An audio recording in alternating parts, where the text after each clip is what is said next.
If I'm an EMIR boardroom member, focusing now, more attention is starting to be focused on Egypt as we see a recovery. We've been saying for quite a long time to be ready for this recovery in Egypt. Now, I think for the second half of 2018 and into 2019, I think across North Africa, regional business leaders need to have contingency plans for the usual type of sporadic security threats.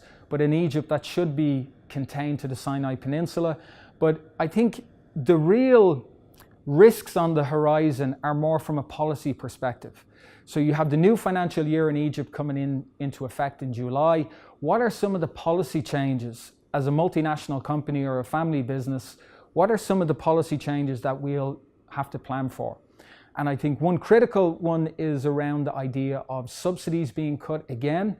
There's an expectation that fuel subsidies will be cut by around 25%. Electricity subsidies will be cut by up to 50%. Our anticipation is that they will therefore need to increase food subsidies. Increase funding for the social support package is really important, because it's important that we have a secure and safe Egypt as a market, and it's important to make sure to see that you need extra funding for the social support package.